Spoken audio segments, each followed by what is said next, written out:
Sejam bem-vindos, minhas margaridas. Vocês estão no Pod Welita, um podcast que fala sobre carreira profissional, desafios de carreira e de tudo mais que a gente pode entender aí do mundo corporativo. Antes de eu apresentar a minha convidada, eu vou pedir para vocês irem lá, se inscreverem no canal, apertar o sininho, compartilhar para a galera, para o mundo, para todo mundo. E hoje a gente vai falar de um assunto muito interessante que eu particularmente não sei nada. Então vai ser ótimo porque a gente vai aprender junto. A gente vai falar sobre optometria. É isso? Isso. É. Então a dona Juliana, ela vai se apresentar. Então com vocês, a nossa optometrista chiquérrima, Juliana. Seja muito bem-vinda ao Pod Welita. Muito obrigada, meu amor. Olá para quem está assistindo. Meu nome é Juliane Francischini. Eu sou optometrista pediátrica e terapeuta visual. Sou mentora também.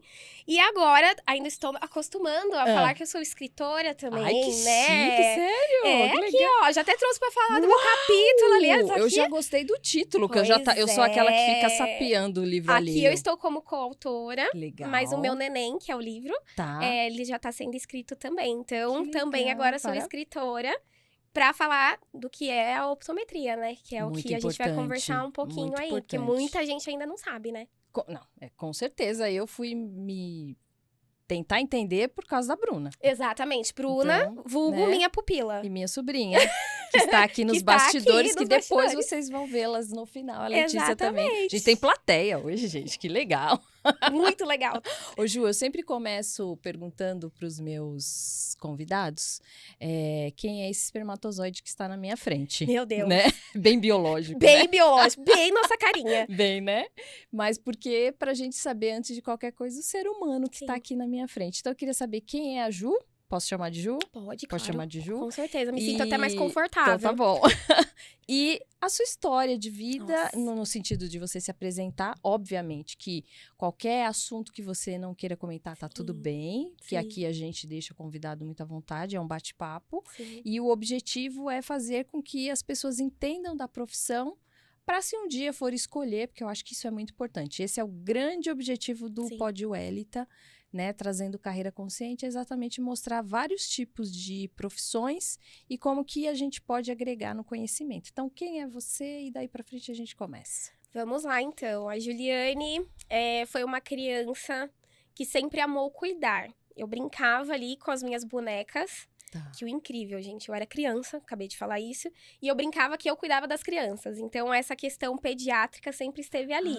Então, quando eu tava na igreja, eu queria cuidar das crianças. Eu era aquele toquinho, falando pras tias lá da igreja que tava tudo bem. Eu cuidava, elas não precisavam cuidar, que tava comigo. Então, eu sempre tive isso intrínseco do cuidar, e especialmente das crianças.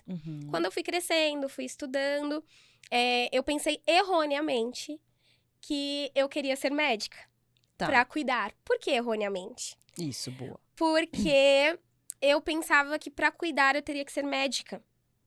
E não necessariamente.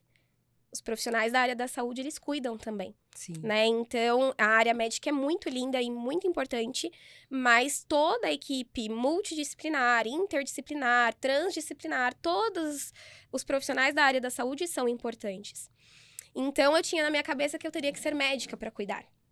Eu também pensaria assim. Então, foi por isso que eu falo que é erroneamente, porque hoje em dia eu sei do meu propósito, da minha missão profissional, e porque não era para eu ir para medicina, né? Mas até eu entender isso, eu fiz um cursinho pré-vestibular para medicina. Ah, legal. E aí, no cursinho, os meus tios têm uma ótica, né? Há mais de 50 anos. E eu nunca gostei de ótica. Adoro. Porque é ao contrário do que todo mundo conta. Meus pais tinham uma ótica, eu gostava de ficar lá. Não, gente, eu não gostava. Tanto que eu nunca trabalhei na ótica com a minha tia e com o meu tio, né? Então, eu ia lá só bagunçar mesmo. Eu gostava de ficar com os carimbos. Sabe aqueles carimbos antigos que faziam pá, de madeira, que tinham os antigos? Sim. Eu ficava na mesa do meu tio, a bonita, carimbando, gastando os carimbos do meu tio. Ela já sabia que ia ter o negócio do carimbo. É verdade. Só que na ótica, nunca gostei. E aí, um dia, minha tia e meu tio vieram conversar comigo, na época que eu estava fazendo cursinho pré-vestibular, se eu não gostaria de fazer optometria. Aí, na minha cabeça, era pra trabalhar na ótica. Ah, tá. Então, eu já fui falando, não quero trabalhar em ótica. Nossa. Porque eu sou filha deles, assim, né? Eles são meus padrinhos, Tá. né? E eu cresci com eles. Então, é relação de mãe e pai, um vô, né? Ai, que que é meu delícia, tio e né? minha tia, minha segunda mãe. Uhum. E ali eles foram conversar comigo. Ela falou, não, Ju, ali você vai cuidar. E ela me explicou como que era. E eu era nova, eu tinha 18 anos, né? Na época, 18 para 19, por aí. E aí eu falei, então se não é pra ficar na ótica, eu vou. Uhum. Aí, meu amor, na primeira aula foi, Jura? juro, na hora que eu tive, eu lembro da primeira aula, foi sobre a questão mesmo do ser humano, biologicamente falando, né? Uhum. Então, era aula de anatomia humana. Nossa, eu amo anatomia. E muito aí, legal. eu também. Aí, quando eu vi, eu falei, gente, peraí, anatomia humana, então eu não vou mexer com questão de óculos, porque eu vi a minha tia, porque eu nem sabia as coisas técnicas de ótica. Então, muitos falam, né, quando tá ali no começo da optometria, Tá. quando os meus mentorados falam, ai, Ju, mas eu não sou da área da ótica, pra mim é mais difícil. Eu sei o que eles sentem, porque eu também, por mais que eu cresci na ótica, eu não estava envolvida naquilo. Verdade? Então, realmente, pra gente que não está na área, alguns nomes técnicos.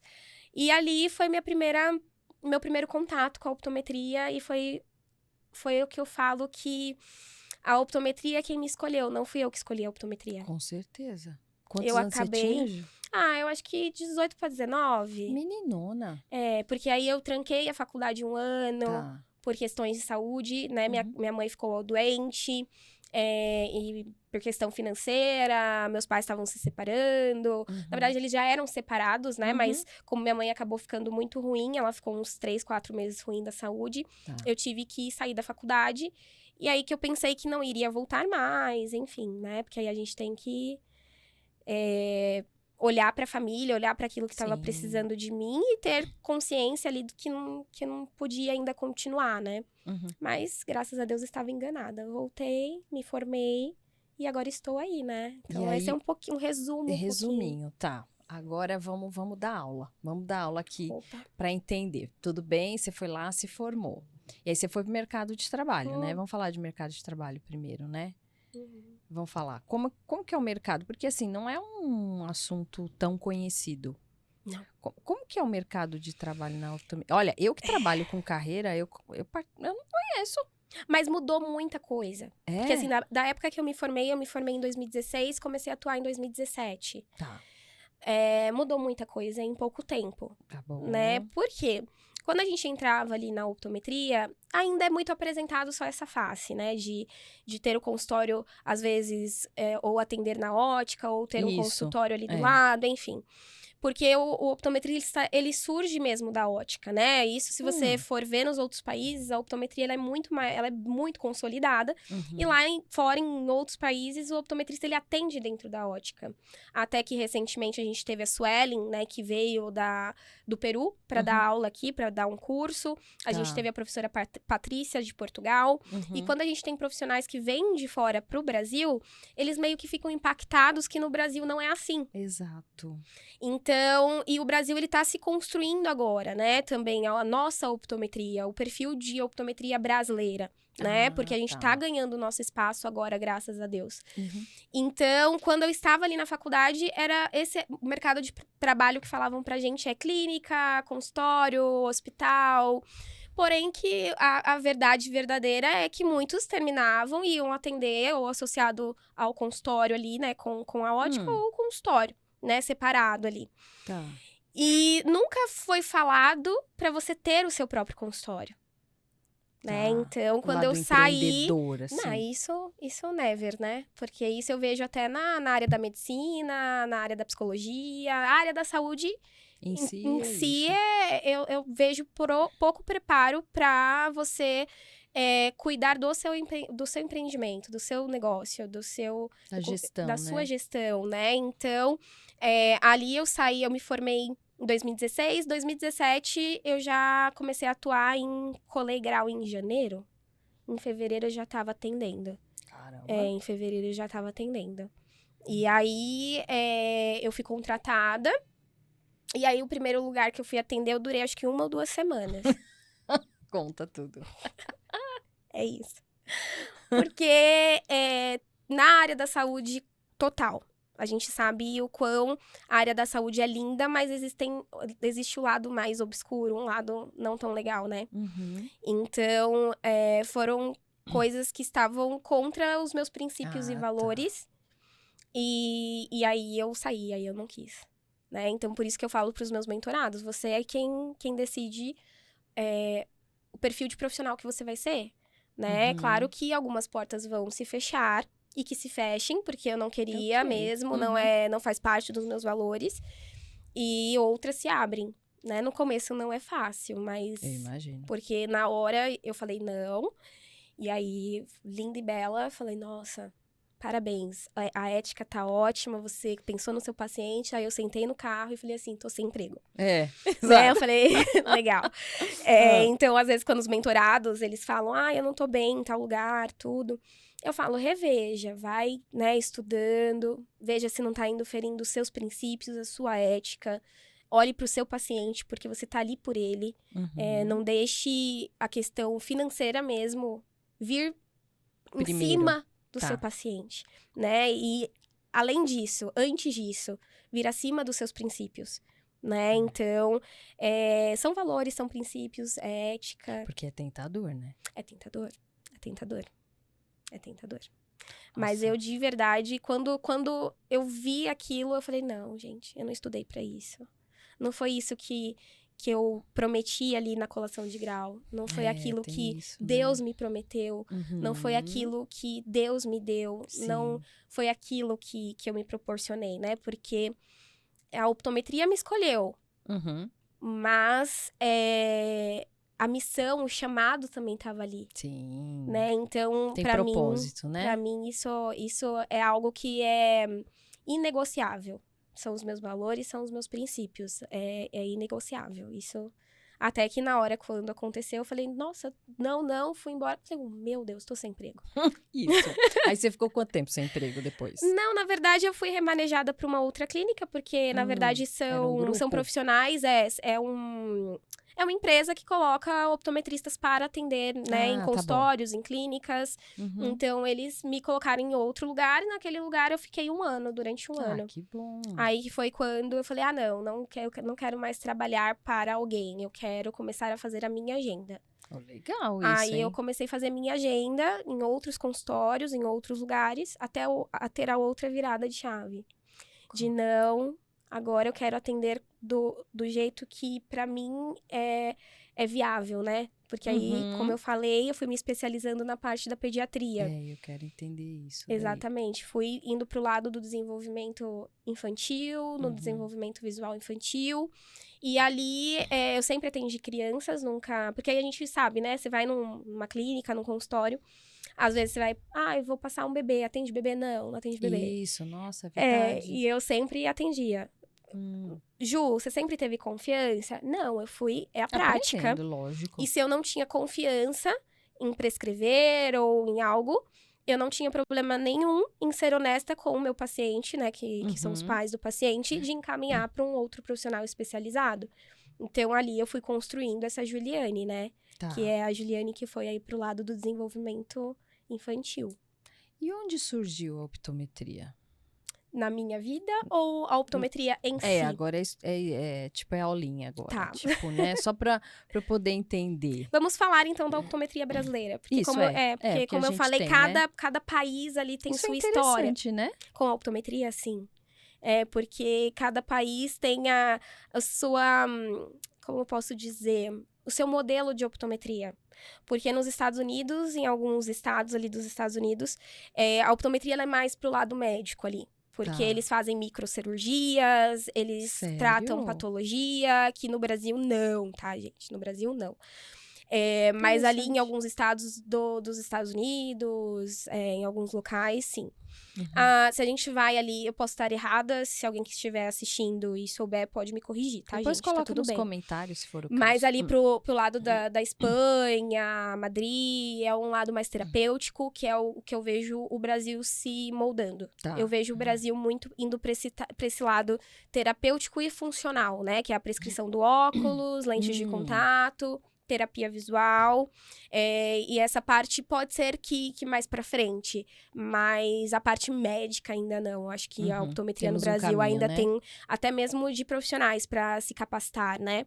Então, eu acho que o Brasil ele vai bastante para esse lado funcional, terapêutico, que é o que o optometrista faz e faz muito bem.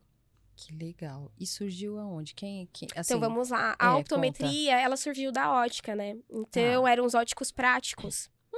Né? Então, o que quer dizer óticos práticos? São aqueles que não têm uma formação, não têm uma faculdade e faz algo por prática. Então, às vezes, você ia fazer uma lente, aí a pessoa não tinha feito o exame ou ia testar alguma coisa assim. E aí, eles confirmavam o grau, que é a dioptria, e foi surgindo daí. Por isso que tem uma lei, assim, bem arcaica, de 32, 34, né? Um pouquinho antiga, né? Que é muito antiga. Que muitos usam contra a optometria. Porque essa lei, ela fala que óticos praticantes não podem prescrever a lente, né? A lente de correção. E realmente, óticos praticantes não podem. Mas o optometrista que é formado e tem o seu nível superior, ou até mesmo bacharel, que hoje em dia a gente tá com um bacharel aí, pós-graduações, então é meio complicado, né? Você falar que uma pessoa que tem uma pós-graduação, que tem um bacharel, que é especialista, não poder praticar aquilo que ele estuda. Então, essa lei, ele fala de óticos praticantes. Tá. Então, a optometria, ela surgiu daí. Ah, tá. Então, daí que surgiu a optometria. Por quê? Porque o olho, ele é física. Quando a gente fala em entrada de luz, em lentes. Verdade. Porque o nosso olho, ele tem várias lentes. Ele é constituído por lentes, né? Então, toda a estrutura ocular. Mas a partir do momento que a gente chega em um tecido chamado retina, a gente já tá lidando com o cérebro, com o encéfalo. Nossa, que delícia. É uma delícia mesmo. Nossa, ai, gente, vocês vão ficar até 1h da manhã, 3, 4. Tá. Que legal. Porque aí a gente já não tá falando somente físico. Que isso também é algo, é um olhar que a optometria também tá tendo agora, assim, eu vejo. Porque tem a parte física, que é a refração, que é aquela luzinha que passa no seu olho, que a gente consegue ver o grau. Só que a gente precisa entender que o nosso olho, ele é constituído por um cérebro. Por um encéfalo. Então, nem tudo é só física. Só física. Né? Então, é o conjunto de tudo isso, né? A função disso. Porque se eu tenho, por exemplo, alguma patologia, alguma doença, eu vou encaminhar para o médico oftalmologista. Ou até mesmo para o médico especialista. Porque, infelizmente, eu já tive, ou felizmente, né? Eu acho que é mais felizmente. Eu já tive pacientes que eu encaminhei para o neuro e descobriram um tumor cerebral. Então, a partir de uma avaliação visual, de uma avaliação, né? Que hoje eu sou optometrista comportamental, mas o optometrista que ele segue na parte clínica tradicional ali, que vamos dizer que é um clínico geral ali, né? Ele também já vai estar atuando ali. Na parte funcional, na prescrição do óculos. Então, a gente precisa entender que a optometria, ela é especializada nisso, na parte funcional. Então, o profissional tem toda a questão de suporte mesmo, de estrutura, de teoria, para prescrever um óculos ou uma lente de contato, ou encaminhar para uma terapia visual, ou ele mesmo, se ele se especializou no caso. Então, a gente, voltando um pouquinho, a gente tem que entender que o olho, ele é física, e aquele tecido, ele já faz parte do encéfalo, ele já faz parte do cérebro. Então, dali, aí é uma outra conversa, que aí já entra a neurovisão, né? Então, a gente tem que entender que é uma circuitaria muito grande dentro do cérebro ali, para gerar as conexões, para você entender que eu sou uma pessoa só, que não tem duas Julianes, porque você tá vendo uma Juliane só. Você tá vendo um celular só, mas a gente não enxerga só um, a gente tem 2 olhos. Né? Então, toda essa interpretação do que a gente vê vai acontecer no cérebro. Então, a optometria, ela vem daí e ela vai em que momento ela vai que melhorando. vocês seria o ótico, né? É o Tem ótico praticante. isso. E em que momento vocês viraram ou se tornaram a nomenclatura do optometrista? Quando surgiu o ensino superior em optometria. Porque aí você faz a faculdade ou o bacharel, né? O curso superior, você faz ótica e optometria. Você é formado em ótica e optometria. E isso é muito bom, porque eu não tinha noção, né, da parte ótica, como eu falei, porque eu não trabalhava. Mas pensa você passar numa avaliação visual, que eu vou saber ver se montaram a sua lente corretamente, Tem isso, que o óculos ele foi visto realmente da forma que precisava, colocação nasal, tudo bonitinho. Porque não adianta eu fazer uma avaliação visual maravilhosa e colocarem uma armação em você que não condiz com aquele grau que você precisa usar. Tem isso também. Então, a entrada da luz, a entrada da informação vai ficar toda errada ou medida. Então, o optometrista, ele tem esse conhecimento também, né? E muitos falam que o optometrista, ele faz a lente. Não, quem faz a lente é o laboratório, né? Então, é o montador que faz a lente. Nossa, tem outra... Tem. A área da visão, ela é muito linda, porque a ótica, ela não é uma loja como é de roupa. Ali é algo da saúde, assim como uma farmácia. Você não vai na farmácia como você vai comprar uma calça. Não, você vai pedir a opinião do farmacêutico sabendo que você está cuidando da sua saúde. Exatamente. Né? Então, quando a gente vai numa ótica, a gente não tá indo só pela parte estética. Por quê? Porque hoje em dia, graças a Deus, né? O óculos, ele se tornou algo... Que bom. Graças a Deus. Porque eu uso desde os 7 anos. Porque hoje em dia é acessório, né? Antigamente não, mas ele virou algo de acessório, algo estético. Foi. E que bom, porque isso auxilia muito nas crianças, nas pessoas que precisam usar os óculos, porque a gente lida também com a parte psicológica, né? Então, só que a ótica, ela precisa ser vista como saúde. Então, ali já começa, né? A ótica tem o técnico ótico, que aí ele é responsável pela ótica, né? Do que tá vendendo, do que sai, das medidas que foram tiradas, que eu falei pra você que na ótica precisa ter as medidas bonitinhas. Temos o montador. Quem é o montador? Quem é o laboratório? Quem faz a lente? Porque precisa fazer a lente. Temos o optometrista, que faz a avaliação, né, visual, que faz a avaliação funcional, porque já a gente vai chegar lá também. E temos também o oftalmologista, que é a parte patológica, que é a parte estrutural, porque ele também é muito importante, né? Então, eu tenho vários amigos que trabalham comigo que são oftalmologistas, que a gente tem parceria. Então, a gente precisa passar também uma vez por ano, ou, né, se precisar fazer um tratamento, passar também com o oftalmologista, porque ele é responsável pela parte estrutural. Então, se tem uma doença, não é o optometrista que vai cuidar, é o oftalmologista. Então, é diferente, a gente tá falando de estrutura e a gente tá falando da função. Isso é importante detalhar. Por favor. Estrutura é uma coisa, função é outra. Então, a mesma coisa, psiquiatra e psicólogo. É isso que eu tava fazendo, essa correlação. A mesma coisa, fono e otorrino. Que legal. Né? Então, é essa troca que deve existir, né? Porque, olha só quanto profissional responsável na parte visual. Então, nós temos o ótico, nós temos o montador, nós temos o optometrista, nós temos o oftalmologista. Né? Então, eu acho que a questão de briga, de mercado, tudo, isso é muito ruim, porque você afeta... Tem. A optometria, principalmente porque a gente tá tendo o nosso lugar agora.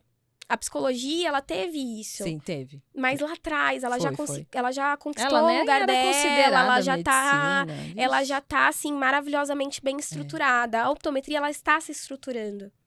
Né? Até teve um movimento, né, em Brasília, que vocês fizeram, e agora a gente né? tá rumo à regulamentação, graças a Deus. Né, gente? Aí é tão bom, né? Porque aí vocês ficam mais respaldados como profissionais. Com certeza, também, né? certeza, porque assim, é o que eu falo, os resultados falam por nós. O que eu quero dizer com isso? Meus pacientes falam por mim. Ai, que bom. Então, eu não preciso ficar... discutindo ou falando, nada disso, é só olhar para os meus resultados, né? E dos meus amigos, dos meus colegas que trabalham, claro, do jeito correto. Sim. Então, eu não falo que todo optometrista trabalha corretamente. Infelizmente, não. E se eu vejo algo incorreto, eu me junto àqueles que querem denunciar. Denuncio também. Por quê? Porque não me representa. Não representa a nossa classe da optometria. Verdade. Então, eu não quero que isso, né? E muita gente acha que vindo a regulamentação vira o oba-oba, não. É o contrário, né? Esse que é o ponto. Esse é o ponto. Porque aí começa a ter regras e padrões determinados e se Exatamente. você não cumprir, você tá fora. É isso. Então, nós temos conselhos regionais que isso, e conselho brasileiro, que isso também fortifica bastante. Vocês né? têm conselho. Temos que bom. conselho, a gente já tem regras, a gente já tem todo Código esse... de ética. Temos todas essas questões. Claro que vindo a regulamentação é melhor, até que essa lei de 32, 34, que usam muito para falar, né, contra ali o optometrista, só que teve o STF, que foi uma decisão que beneficiou muito o optometrista. Ai, que bom. Né? Então, a gente não é ótico praticante, a gente tem ensino superior. Então, como que o MEC me dá uma informação, como que a Organização da Saúde mundialmente ele me reconhece, como assim, só o Brasil é errado. Não faz sentido. Né? Então é só questão de tempo, né? É questão de tempo. Porque graças a Deus estou ali com o meu consultório, vejo colegas, amigos também tendo os dele. Por isso que eu abri a mentoria de consultório optométrico. Porque a gente não é ensinado isso na faculdade. Então, e a optometria, para ela crescer, a gente precisa de consultórios de excelência. A gente precisa de profissionais de excelência. A gente precisa de clínicas de excelência. Né? Verdade, Quantas colegas, amigas suas que tem consultório de psicologia, que tem clínicas de psicologia. Então, a optometria, isso também é fortificar a profissão. E as leis, elas nos ajudam hoje em dia também, né? Com todo esse ganho do STF que a gente teve. Então, ali no meu consultório, ele é tudo bonitinho, na parte de documentação, tudo bonitinho, né? Então, é por isso que não é fácil estar aqui, me expondo diante a câmeras, mas eu tenho um propósito. Mas eu acho que é por aí mesmo. Por aí. Quando se tem um propósito, é esse o caminho mesmo, Ju. Exatamente. Aí que veio a optometria, né? Então, a optometria, ela surgiu ali dos óticos praticantes. Aí, eu sou a louca das leis e resolução, essa coisa toda.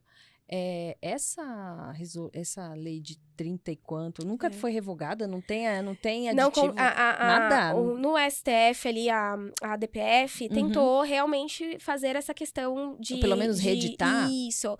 Mas não conseguiu. Caramba. Porém, teve essa abertura da questão do superior em optometria, né? Claro que se tiver o advogado do conselho, alguém que esteja aí me assistindo, coloca aqui embaixo, por favor. Mas tem todas essas questões, porque o optometrista, que ele tem essa formação superior, ele já pode estar trabalhando, ter o seu consultório. Aqueles que fizeram um técnico, eles estão aí brigando ali, não brigando, né? Eles estão conversando, tem um projeto de lei ali, para eles terem o tempo de fazer o ensino superior, né? É igual o técnico de enfermagem também, né? Isso. Porque aí acaba tendo essa questão mesmo, porque a regulamentação é assim, né? Então, você vai ter um período, não que você... o tempo que eu estudei foi jogado fora de jeito nenhum. Eu lembro que os profissionais de educação física também passaram tiveram, por isso. Sim. Conforme a gente vai ganhando nosso espaço, a Exato. gente vai tendo regulamentação e tudo mais, a gente vai crescendo, né, gente? A gente vai crescendo. Isso é o processo de crescimento e o processo de reconhecimento a nível mesmo mundial da optometria brasileira, né? Porque a gente está construindo a nossa optometria brasileira. Tá, agora eu vou te fazer uma pergunta agora prática. Quando eu era criança, eu sou estrábica. Tá? Então, quando eu nasci, o que falaram? Na verdade, eu descobri que eu tinha que começar a usar óculos com 7 anos. Porque uma professora na escola que percebeu, tal. Aquela coisa toda. Porque ali você tá brincando no dia a dia, até você ir pra escola. Fui pro prezinho, mas a professora, quando eu fui pro primeiro ano, que ela teve essa sensibilidade. E, na prática, eu deveria ter usado tampão. Na época, foi o que falaram, né? Sim. E aí, eu depois fui usar óculos, eu acho que o meu olho foi se adaptando. Mas eu me conheço, eu sei que tem hora que é um direita e esquerda. Entendeu? Ninguém precisa saber. Mas é direita e esquerda. Às vezes ele dá uma escapadinha, dá uma fugida. Exato, tipo, oi, volta aqui, né? Aí você fala, volte. E assim, meus pais, eles não tinham nenhum tipo de orientação, pessoa simples, né? Aquela coisa toda. Então, conforme... E aquilo que você falou, né? Na época que eu usei óculos, foi 82, 83, né? Porque eu tinha 7 anos, eu sou de 75. Então, assim, não tinha uma estética, até o material do óculos para criança. Outros tempos, Você né? quebrava o óculos, meu pai tacava o palito de dente aqui. Então, tipo assim, o eixo foi pra roça. Bichinha, ela tava assim, né? Se eu já era, Já era entendeu? bichinha, profundidade. Você não esbarrava nas coisas, não? De cair? Sei, meu amor, eu acho que eu fazia. Vivia roxa, não, não, bichinho. isso é um fato. Então. Isso olha só, tá fazendo terapia aqui também, né? Já tô. Então, assim, o que eu vejo, né? E fora durex, porque eu era Bichinho. aquela menina que gostava de brincar de bola, bagunceira, né? Apanhei bastante, né? Por causa disso, né? Mas faz parte. Épocas. E, então, assim, no meu caso, veio com 7 anos, não tão tardiamente, mas eu acho que eu não tive o tratamento que eu deveria ter. Como que hoje a saúde... Aí até antes de você chegar nisso, você cuida de crianças, Sim. né? Em que momento que surgiu essa questão de cuidar de crianças? Depois a gente entra nessa questão que, nesse caso, é a parte funcional. O optometrista, ele sai da faculdade, ele já cuidando da parte funcional. Tá. Então, um optometrista ali, clínico, que saiu da faculdade, ainda não fez uma especialização, não sabe ainda para que área que ele vai se especializar. No geralzão, no clínico, ele né? vai trabalhar muito bem aí, Tá. né? Aí, é claro também, se ele tiver... conhecimento, porque aí o estudo é constante. Sim, ele vai saber para quem até mesmo encaminhar esse paciente, né? Legal. Então, o importante também é saber, ele vai conseguir fazer a questão de dioptria, que é o grau ali, vai. Mas a parte de tratamento, se vai para uma terapia, se não vai para uma terapia, ele consegue encaminhar, ele sabendo, né, todas as especialidades que a optometria ela se constitui. Então, ele vai saber trabalhar bem aí. Tá. A pediatria, como eu disse, ela entrou na minha vida desde sempre. Tá. Verdade, isso. Mas na optometria, na faculdade eu não tive, assim, muita coisa ligada à pediatria. Ah, tá bom. Mas... Eu tive um professor, né, que é o professor Marcelo, até que eu palestrei esses dias pra faculdade onde eu me formei. E eu dei a palestra sobre o desenvolvimento visual infantil. E a gente estava recordando, né, que quem fez toda a apresentação foi o professor Marcelo, que hoje em dia, se eu não me engano, ele é coordenador ou foi coordenador do curso. Tá. E ele foi meu professor. E ele, ali nos estágios, não aparece muita criança. Né? Então, porque os estágios acontecem ali na clínica da faculdade. Tá. E aí, quando aparecia, normalmente a turma saía correndo. Literalmente, né? Saía correndo. E os que ficavam queriam brigar, arrancar cabelo, porque assim, são 2 olhos, né? Assim... Um faz um olho, o outro faz o outro. Meu Deus! É porque quer aprender, não tem muita criança, né? Ah, entendi. Não tem muita criança. Essa é a questão. E ali e eu entendo que a graduação, ela te prepara, mas no geralzão mesmo, né? Tá. Pra você entender como que é a parte pediátrica. E eu acho, e eu tô vendo as faculdades melhorarem isso, algumas. Algumas. Olhar para preparar esse profissional melhor, para ele entender o desenvolvimento infantil, para entender o desenvolvimento visual, porque para você trabalhar com a parte visual, você precisa entender o desenvolvimento global, né? É verdade. Muito importante a gente entender isso desde da concepção. Já começa por ali. Intrauterino, né? Exatamente, desde o intrauterino. E quando chegava uma criança, o professor Marcelo ou fazia a criança escolher quem queria, e a criança sempre queria eu. Aí até que brincavam que é porque eu sou pequenininha, isso favorece bastante também. Pode ser, que bom. Porque... E eu tenho cara de mais nova e tudo mais. Mas o professor Marcelo sempre me falou que via essa vertente em mim, né? Então ele falava, não, você vai atender, porque eu sei que tem coisa aí. Então, ele me impulsionava, mas como eu falei, na clínica ali não tinha muitas crianças. E se tinha de 7 pra cima, né? Tá. Não vai muito bebê e tudo mais.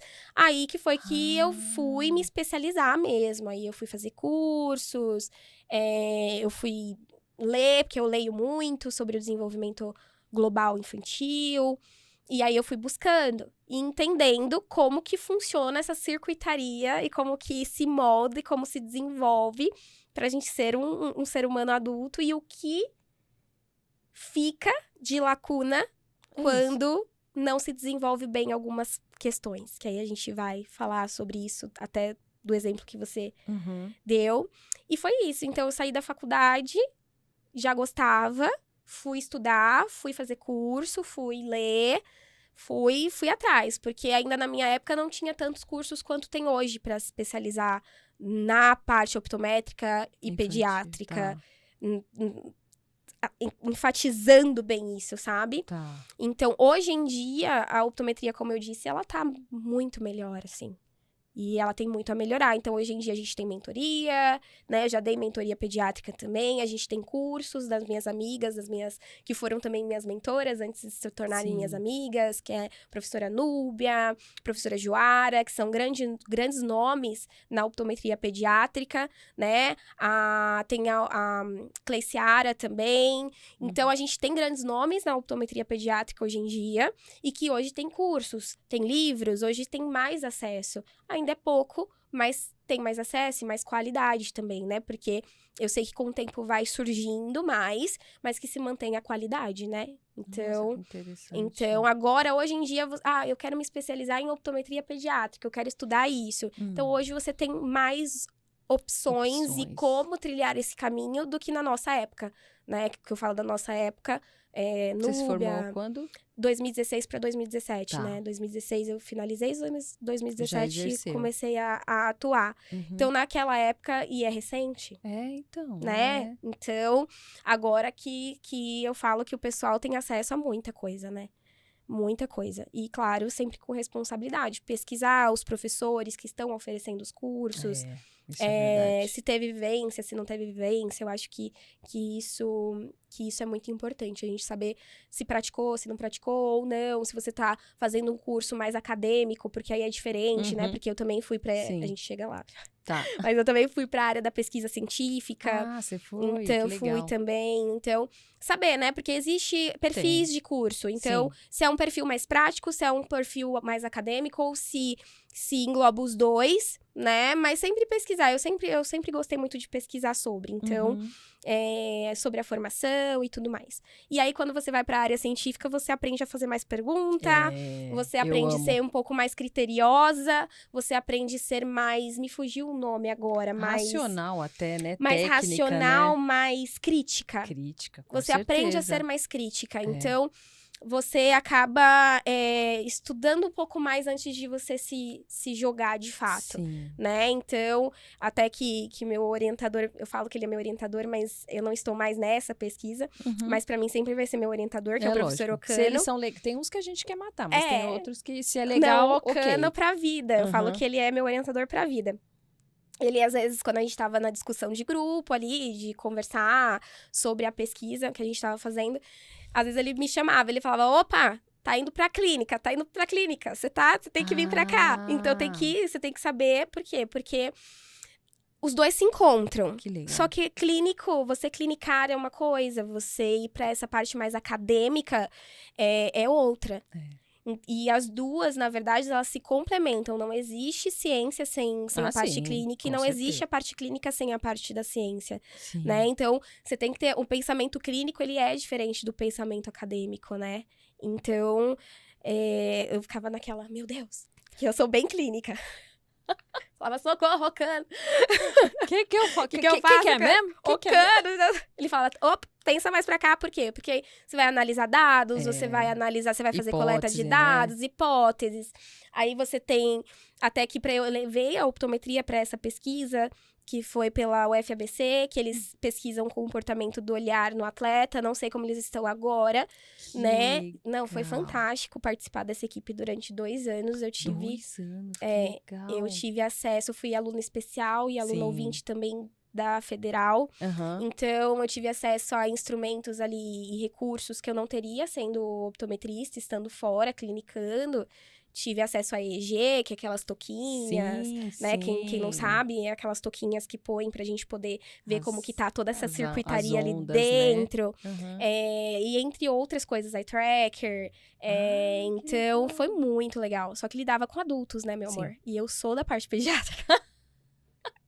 E não tem linha de pesquisa pra criança? Tem, porque aí eu descobri Hoje em dia eu sou voluntária no Florear. Ah, tá. Hoje em dia eu sou voluntária, porque, como eu disse pra você antes de começar, psicóloga, tenho orgulho de mim, estou...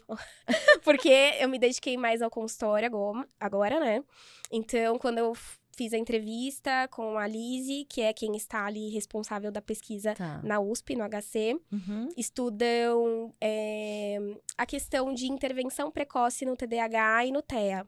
Então, são bebês. Nossa, gente, que são delícia. bebês, é minha cara. Então, a toquinha de EG desse tamanho. Meu Deus, que muito delícia, cremoso. E aí, eu fiz a entrevista para entrar como voluntária. E aí, eu falei, né? Eu falei que agora eu poderia não estar tão junto da pesquisa, mas que eu tenho o intuito.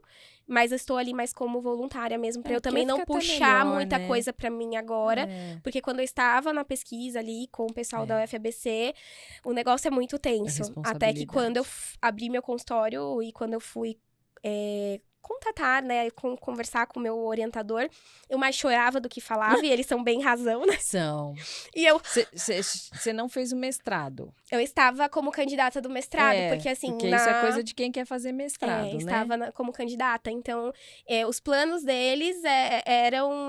você tem que ter o projeto, né? Você tem que ter o orientador, e aí como aluna especial, eu já vou garantindo a eliminação também de matéria, porque aí eu só faria Você estava fazendo eletiva, tinha as obrigatórias, né? Isso, exatamente. Eu fazia as obrigatórias para poder eliminar e fazer só a de inglês. Ah, tá. Né? Então, eu faria só a de inglês mesmo e eliminaria a teórica. E aí, quando eu vi a defesa da minha amiga Lu, que me acolheu muito bem, né, na pesquisa, ela é minha amiga ali, nossa, a gente leva essa amizade pra vida. Quando ela foi defender pra acho que ir pro doutorado, ou foi mestrado, porque ela... Era dissertação ou tese? É que, na verdade, ela fez um pouco do mestrado, só que com o que ela complementou tudo, ela deu um up. Entendi. Eu acho que dessa vez, foi no mestrado. Tá. Aí, quando eu vi a defesa dela, eu vi chorando, assim, de felicidade pela minha amiga e de desespero por mim. Porque eu não ia conseguir dar conta tendo um consultório, sendo empreendedora. Tá. E trabalhando no desenvolvimento infantil. Entendi. Por quê? Porque uma coisa é uma coisa, outra coisa é outra coisa. Sim, eu estava no comportamento visual do atleta de alta performance. Claro que as duas se encontram, o desenvolvimento infantil com um atleta de alta performance. Só que naquele momento da minha vida, eu estava me especializando mais no desenvolvimento infantil. Entendi. Porque eu estava finalizando a minha pós-graduação em optometria comportamental. Tá. Então, as vertentes, elas estavam indo... Elas estavam fazendo assim, ó. Ah, mas que bom que você Mas foi. a vida de empreendedora. Porque é uma outra coisa, né?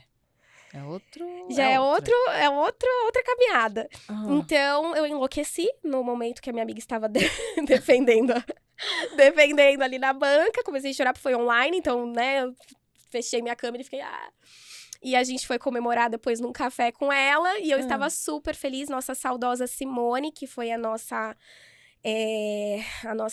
atleta principal. Infelizmente, ela faleceu recentemente. Foi aquela Simone que... Do basquete. Isso. Ela. Foi a nossa... De Santo André? Isso. Ela. Ela foi a nossa atleta principal da pesquisa. Foi a Simone. Infelizmente, né, ela se foi. A luta foi grande, enfim, porque acabei fazendo uma amizade muito grande com ela. Foi minha pacientinha, quase 2 metros de altura. Também, porque eu cuidava ali da parte, né, funcional da CIA. A gente ia entrar com treinos visuais. Tá. Mas aí foi o que o meu orientador falou, que eu dei o pirulito e saí andando. Porque aí eu acabei saindo, né, do projeto. Então, optometristas que tenham vontade de participar de uma pesquisa, as portas estão abertas ali com eles precisam de um optometrista nessa parte. E a Simone, nesse dia, ela falou assim, que foi? Você tá feliz? Porque ela me conhecia já, né, a bichinha. Caramba. Aí ela falou assim, que foi? Eu falei, eu tô desesperada, eu tô muito feliz pela Lu, mas não dá. E aí foi quando, depois de um tempo, eu me formei na pós. Tá. E conheci o Projeto Florear, que hoje eu me encontro lá como voluntária. Tá. Então... E aí você atende as crianças lá? Lá eu tô como voluntária, então eu ajudo as psicólogas. Ah, tá bom. Nos protocolos de desenvolvimento, né? Tá. E aí, no meu consultório, eu faço avaliação mesmo do desenvolvimento visual Qualquer infantil. idade, Ju? Qualquer idade, típicos e atípicos. E me fala, como é que faz a avaliação de uma criança, pelo amor de Deus? Bebezinho. É um bebezinho. A gente tem várias técnicas, né? Teorias. Inclusive aquela luzinha que passa quando que a gente chama de retino. Horrível. Tem que, Horrível. tem que saber. Ainda mais quem tem fotofobia, é horrível mesmo. Uhum. Eu acho que eu tenho trauma mesmo. Então, essa é a questão. Quando eu falo que traumatizam meus pequenos. Quando os pais levam, porque ali no consultório a gente tem todo um protocolo humanizado. Ah, tá. Então tem toda uma preparação até por lidar com crianças. Uhum. Ponto. Ali eu atendo crianças neurodiversas. Sim. Mas independente do diagnóstico, são crianças. Então, é diferente. Então, o tempo de avaliação é diferente. Como vai ser essa avaliação é diferente. Né? Então, ali a gente tem alguns protocolos de avaliação. Então, se você vai fazer a avaliação do desenvolvimento visual infantil, é um dia que você vai lá, e aí é 40, 50 minutos, precisar até mais. Só que se a criança, às vezes, também não tá num bom dia, se eu não conseguir fazer direito o que eu precisava fazer, a gente vai marcando até a gente conseguir terminar. Não tem problema. Até a gente conseguir, claro, né? Porque a gente precisa respeitar essa criança também, principalmente que ali no consultório, agora a gente tá recebendo muitas crianças, né, neurodiversas. Sim. Então, são crianças e bebês que estão traumatizados mesmo, realmente. Vamos falar dos bebezinhos. Hoje, falando com você, vindo pra cá, eu atendi uma pequenininha. Isso. Então, ela é prematura extrema.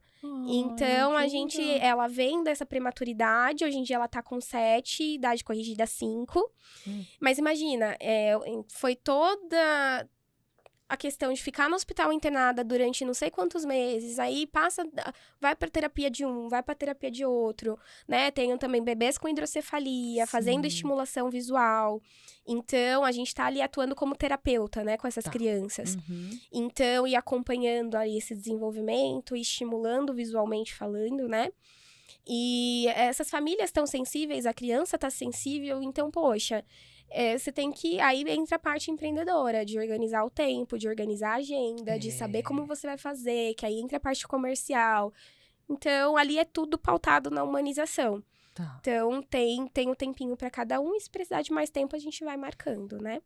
Você falou que você tá com crianças atípicas também, né? Também. Hoje tá crescendo, não sei se é porque antes não tinha essa informação, ou se, enfim, né?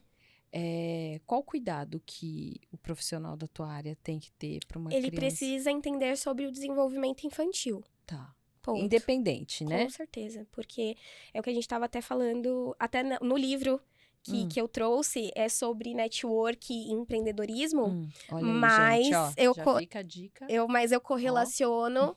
Vim combinando. Veio a pessoa... Estou combinando. Eu falo sobre a parte, um pouquinho, eu vou dar uns spoilers. Tá. Do desenvolvimento visual, até que o capítulo que eu escrevi é o poder da visão para conectar-se. Ai, que legal. Então, o que influencia você no desenvolvimento que você teve, visualmente falando, na sua vida adulta, para você fazer um network? Você vai falar, o que tem a ver, mulher? Tudo. Rapaz, Por quê? né? Tudo, né? Tudo, porque assim, a sua confiança. Vamos começar do começo. Isso, conte-me. Olha eu coisando o microfone. Qualquer coisa o Bruno vê. Pelo amor de Deus, Bruno. Lá, fiquei grávida. Tá. Nenenzinho lá, aquele feijãozinho, aquela coisinha mais Delícia fofa. cremosa. A primeira coisa que começa a ser formada, encéfalo, que é o cérebro, né? Isso. E aí, eu costumo ser bem dinâmica nas minhas explicações, até por causa dos pequenininhos. Mas eu amo. Pode... Eu costumo dizer que saltam 2 bolinhas pra fora. Que gostoso, né? E quem são essas bolinhas? São os olhos. São os olhos. Então, hoje. a conexão entre olho e cérebro, ela é intrínseca. Faz sentido. Total. Então, o desenvolvimento da questão visual e global já começa ali. Eu também sou terapeuta BRMT, que eu faço integração de reflexos primitivos, né? Que é a metodologia BRMT. Beijo, Octávio, beijo, Grazi, são maravilhosos. Vocês, como psicólogos, profissionais da saúde, terapeutas, podem fazer também. Isso ajuda muito nas terapias. Vai pra lista. Muito, muito, muito, Que muito. besta. Depois a gente conversa sobre. Aham. E por que eu tô falando dos reflexos primitivos? Porque tudo começa ali, no líquido amniótico. Traduzindo, um líquido que tem dentro da barriga que o bebê fica nadando lá dentro. Desde quando ele é feijãozinho, certo? Sim. Você vai andando, esse feijãozinho vai. E aí Isso. ele vai crescendo. Todo esse ritmo que você tem, esse movimento, tudo isso faz parte da constituição do desenvolvimento desse bebê. E tudo isso também tem envolvimento com o sistema visual. Tá. Porque é o sistema vestibular, Isso. né? Responsável pelo equilíbrio. Que está muito conectado ao sistema visual. Muito conectado. As vias, elas se entrelaçam. Uhum. Por isso que a gente trabalha bastante com fonos também. Porque o processamento visual e o auditivo, eles são as duas vias de aprendizagem principais. Verdade. Uhum. Visual e auditivo. Tem razão. E se um tá ruim, pode deixar o outro ruim. Né? Total. Então, ali já começa toda essa questão. Então, você precisa entender do desenvolvimento desde ali. Nasceu. Aí, o bebê tem um lindo contato com a luz. Que aí forma-se uma depressãozinha lá na nossa fóvea, que é a retina. É a entrada da luz para o cérebro. Então, quando ele nasce, aquilo dali é estimulado? Aquilo é estimulado com Até a aí, luz. não. Até aí, só as partes são as estruturais, né? E pelos reflexos ali também, né? Porque o bebê tem o reflexo de sucção, né? Existem vários reflexos também lindo. oculares lá dentro, né? O piscar, Oh, meu né? Deus. Então, vários reflexos já vão surgindo desde ali, outros vão surgir depois. Uhum. E eles têm um momento de se integrar. Só que alguns não se integram, né? Porque aí que entra a terapia do BRMT acoplada à terapia visual, porque se eu não tenho um reflexo primitivo integrado, Tá. ele pode estar influenciando no sistema visual também. Vários reflexos primitivos podem, né? Que a gente já chega ali. Uhum. Então, esse bebê nasceu, ele teve o contato com a luz, ele teve a primeira estimulação. E Tá. o bebê, ele não enxerga bem. Ele Tá. enxerga péssimo. Tadinho. Você quase, né? Péssimo, Que péssimo. dizem que o que ele consegue enxergar é a mãe, né? Quando tá Ele no enxerga. colo. Isso, é a primeira. A estimulação melhor que ele vai ter Tá. é do rosto da mãe, luzes e sombras, né? Tá. Por isso que é bom estimular alto contraste, bem pertinho, porque é isso que ele tem, é isso que você vai estimular. Por quê? Porque o bebê ele não nasce enxergando, como a gente tá falando, ele aprende a enxergar como eu aprendo a andar. Uau. Então, não, ele já enxerga, ele sabe enxergar. Não, ele não sabe. Ele não sabe coordenar os olhos dele. Pode ver que quando é recém-nascido, o bebê às vezes tem um olho pra cá, outro pra lá. E aí, às vezes, você pisca e vai um pra um outro, um lado pro outro. E realmente fica uma coisa esquisita. Por quê? Porque o cérebro, ele não sabe que tem dois olhos. Ele não foi estimulado ainda. Gente, que sensacional. Então, o neném, ele nasce, ele é monocular. Ele é o olho diferente do outro. Depois, a gente se torna binocular. Traduzindo, é quando os dois olhos trabalham juntos. Quando você vê uma imagem... Eu tô assim, né? A bichinha, ela tá pensando de... Eu tô. Sabe aquele meme da Nazaré? Sei. Vejo. Exato. É que eu tô assim. Então, e voltando no livro, tem uma parte aqui no livro que eu descrevo com os círculos de Skeffington. Os 4 círculos de Skeffington foi um grande desbravador na optometria, maravilhoso. Que aí a gente tem os 4 círculos de Skeffington, que eu vou mostrar. Aqui não vai aparecer muito, mas tem os 4 círculos aqui. Que é o desenvolvimento da visão como um todo. Tá. Que aí o primeiro círculo é quem? Onde estou? Para eu saber trabalhar com os meus 2 olhos, eu preciso saber aonde eu estou. Que não acontece no estrabismo. Porque eu não sei aonde eu tô. Ferrou.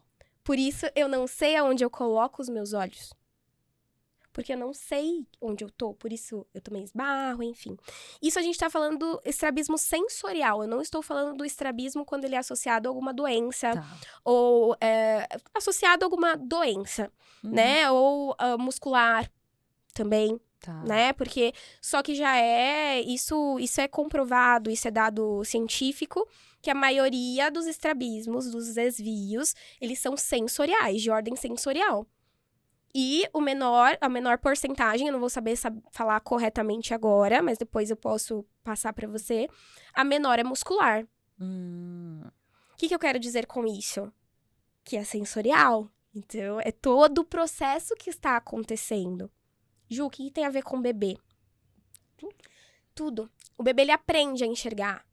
Então, você precisa estimular isso. Quando ele é pequenininho, recém-nascido, você tem que estimular ele com luzes, com sombra, com o rostinho da mamãe, né? Também estimular a questão tátil, porque o bebê, ele é mais motor do que visual. Verdade. Então, o bebê, ele vai ser motor, visual. Depois ele vai ser motor, visual. Depois ele vai ser visual, motor.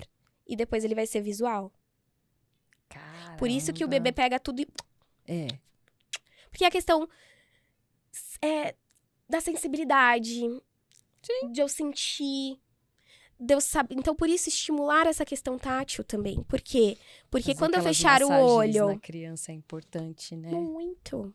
Pra ele sentir o corpo. Então, tá amamentando, estimula a mãozinha, né? Vai estimulando a mãozinha. Né? Então, por isso que quando a visão ela vai se desenvolvendo ali também, e essa acuidade vai ficando melhor, quando ele descobre os dedinhos ou a mão, que a gente fala, ai, descobriu a mão, que lindo. Ali também está acontecendo a aprendizagem da acomodação. O que é a acomodação? É o nosso sistema de enfoque.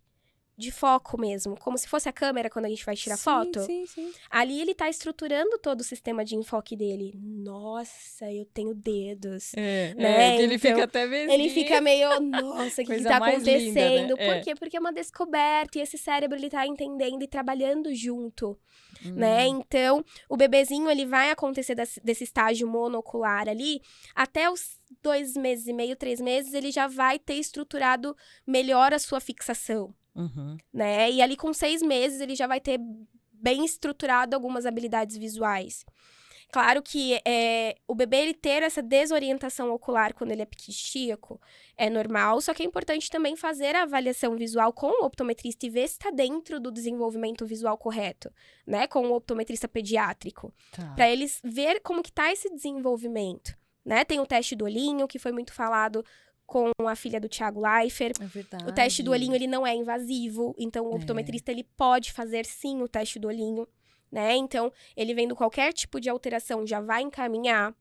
Então, na avaliação do bebezinho, a gente vai ver tudo isso. Como que tá o desenvolvimento global desse bebê e a faixa etária dele? Tá condizente com a faixa etária dele? Não está? Tem alguma lacuna? Por quê?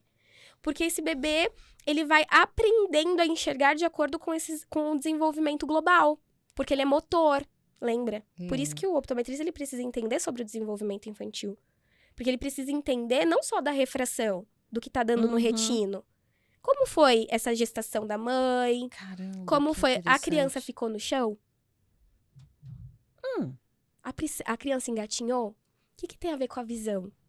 Porque ele vai... Quando a criança começa a rolar, ela começa a entender que ela tem 2 lados do corpo. Vá. Direito, esquerdo. Quando ela começa a pegar o brinquedo, passar de um lado para outro, eu tô cruzando a minha linha média. Porque a gente tem uma linha média. Sim. Eu tenho que saber que eu tenho uma linha média. O que é direito, o que é esquerda. Quantos adultos não sabem? Eu me englobo nisso. Hoje eu tô melhor por causa dos meus pacientes em terapia, porque eu também faço. Né? Junto com eles. Junto com eles, né? Mas eu fui uma bebê de andador, de cesariana, andador, então nem se fala, né? Nós que somos terapeutas abominamos andador. Gosta, Já chegou aí. Então ele começa a rolar, ele começa a conhecer o direito e esquerda. E eu tenho quantos olhos? 2. Eu tenho 2. Tá. Do lado direito, do lado esquerdo. Sim. Então isso é intrínseco. Meu cérebro tá entendendo, tem 2 lados, nossa, que legal, hein? As sinapses estão a milhão ali, né? Vários, né? Porque a gente tem que aproveitar. E claro, a gente não pode tomar cuidado com o excesso de estímulo. Também, né? Pelo amor do santo Deus. E ali tá, porque daqui a pouco a gente vai ter poda, enfim. Exato. Né? Então, chão. O que tem a ver o chão? Isso, o chão. Me explica. A partir de que momento que o bebê tem que ficar no chão? A partir do dia 2. As mães fazem a mesma, meu bebê, é chão. Por quê? Porque o chão, ele é o maior aliado pro desenvolvimento. Não, isso eu concordo. O Matheus vivia no chão, porque primeiro não caía da cama, né? Vamos deixar isso claro, e ele é o maior né? aliado, assim, porque eu Mas vou conhecer... não porque eu não sabia disso. Eu vou conhecer, por isso que vamos chegar por partes.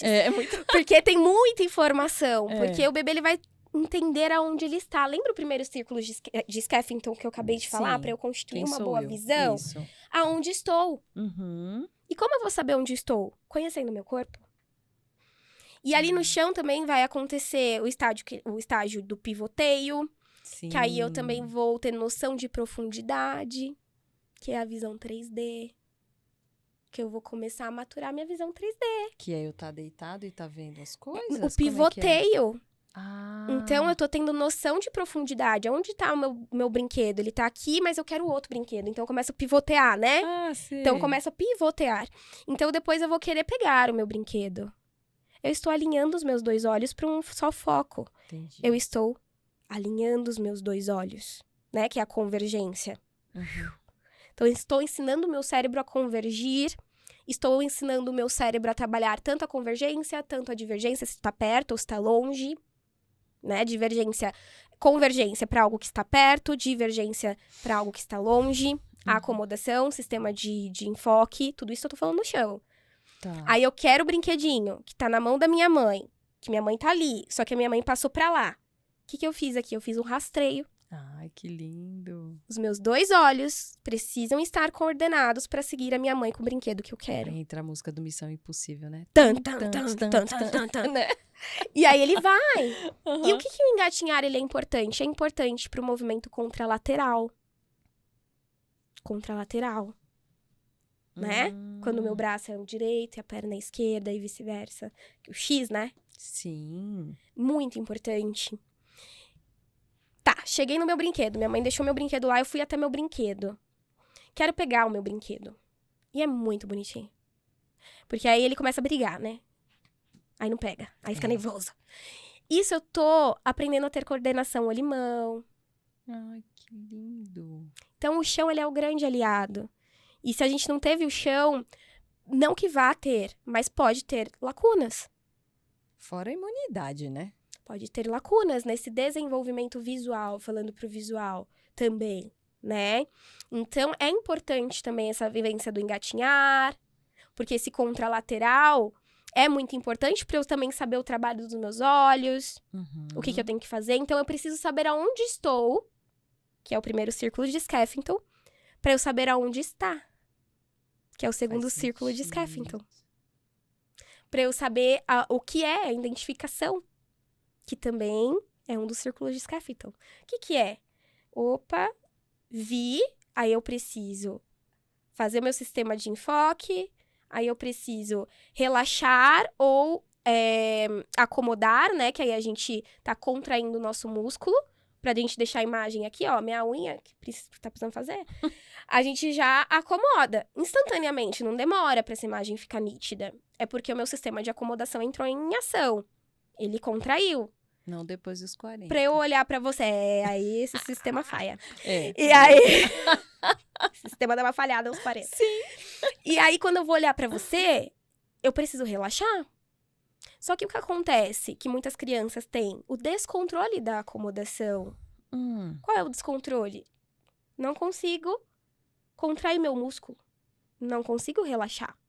Porque aí fica aquela visão flutuante. Muitas crianças têm problemas de aprendizagem porque não conseguem seguir uma leitura, pulam linha, ou vão escrever, começa aqui, vai pra lá, ou não consegue copiar da lousa. É verdade. Já foi visto como tá o processamento e percepção visual dessa criança? Ou só o grau, se ela precisa ou não de óculos? Porque uma coisa, outra coisa, outra coisa. Faz sentido. Porque tudo é uma conjunção, né? Então, às vezes, essa criança precisava de óculos, foi corrigida, ela está enxergando nítido, mas ela sabe usar os 2 olhos? Ou ela não sabe usar os 2 olhos? Teve alguma lacuna no neurodesenvolvimento dela? Então, os 4 círculos de Skeffington, que eu, né, falei pra vocês que tá aqui também no livro. Cadê? Onde estou, que é o primeiro círculo. Então, eu tô aprendendo onde eu tô. Eu preciso saber onde eu tô pra saber onde eu tenho que colocar meu olho. Não vou saber onde eu tenho que colocar meu olho. Eu tenho que saber onde está, o que eu quero. Eu tenho que saber onde que está. Nossa, que interessante. Como é, que é a identificação do que é, dos seus detalhes, né? Então, a gente tem todos o sistema visual trabalhando na circuitaria ali dentro, na questão neurovisual. E o último círculo, que é o que é. Caramba. Perdão, o terceiro círculo, que é o que é. E o da linguagem. Qual é o da linguagem? De pedir as coisas? Aí que a gente encontra com a fono. Ah, tá. Porque são os dois sistemas de aprendizagem, né? Visual e o auditivo. Os dois se correlacionam. Nós temos as fonos podem falar melhor que eu não sei muito dessa parte, mas a gente tem a questão do lexical, né?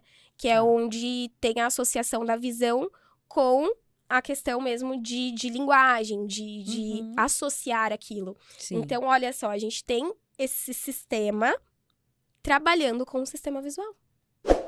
Demais, né, gente? Então, eu tenho muito encaminhamento de fono. Por quê? Porque elas, às vezes, mandaram pro oftalmo ou mandaram pro optometrista, fez o exame de grau. Essa criança precisa, vai de óculos. Foi corrigida, mas alguma questão empacou. Fez o processamento central auditivo, que é o PAC. Tá. Ou fez o BERA quando é mais novinho, né? Porque acho que o PAC é feito depois do 7, alguma coisa assim, não lembro. Na parte da fono.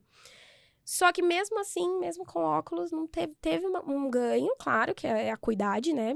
Vai dar um baita de um ganho, mas trava. Entendi. Vou falar 7 habilidades visuais, porque nós temos 17. Caramba! E aí, quando a gente fala sobre o exame do óculos, a gente tá falando sobre uma habilidade visual. E as outras 16? Será que esse bebê, ele desenvolveu bem? Aí eu arrumando meu óculos aqui. Será que ele desenvolveu bem? Então, 7 habilidades da percepção visual. Identificação, que é identificar. Figura fundo. O que é figura fundo? Lembra quando a gente brincava de procure o olhe? Ou quando tem... Sensacional, eu sou tem uma louca figura de procurar. Então, aquilo é uma figura fundo visual. Se eu não tenho aquela habilidade bem construída, como que eu vou conseguir copiar minha lição da lousa? Como que eu vou conseguir ler um texto em um livro? Olha o tanto de conflito de informação que tem. É verdade. Fechamento visual. O que é fechamento visual? Tenho um quadrado incompleto, mas eu sei que aquela figura incompleta é um quadrado. E o que tem a ver com a aprendizagem? Tá. O que tem a ver com a aprendizagem? A escrita. Constância de forma. O que é a constância de forma? É a constância da forma mesmo. Quadrado, triângulo. O que tem a ver com a aprendizagem? A letra é uma forma. A letra é uma forma. E como que eu aprendo a letra? Na escola? Não. Já vai começar no chão, tateando. Entendendo que aquilo é um quadrado, aquilo é um triângulo. Desde pititico. Né? Explorando, são os pequenos exploradores.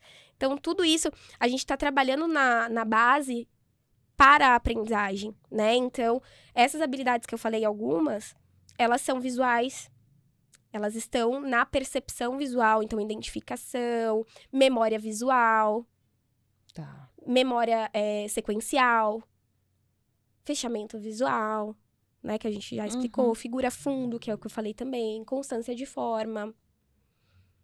Muito legal. Esse é um só que você tá falando? Esses daí são 7, a gente tem 7. Todos esses caras. Porque eu falei, Jesus amado, são só... 7. E isso a gente avalia como?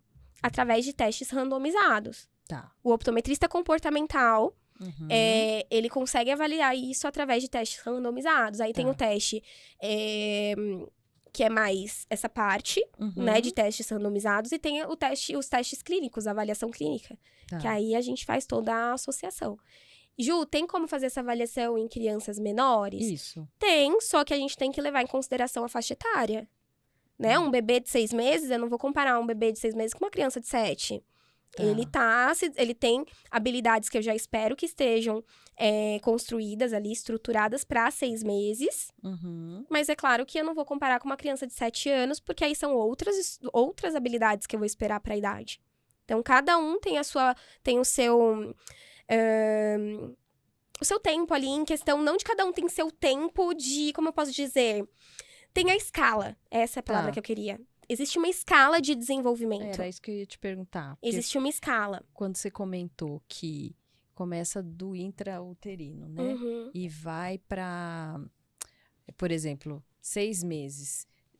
Possivelmente existe um padrão Existe. para você analisar, para você verificar se houve desenvolvimento ou não. Isso, existe uma escala, né? Que aí a gente vai para as escalas de desenvolvimento mesmo. Tem Tá. Bailey, tem várias escalas, né? Ah, tá bom. Então, a gente precisa ter noção de que escala que você vai seguir e do que você espera para aquele bebê e para você entender em qual momento que ele se encontra.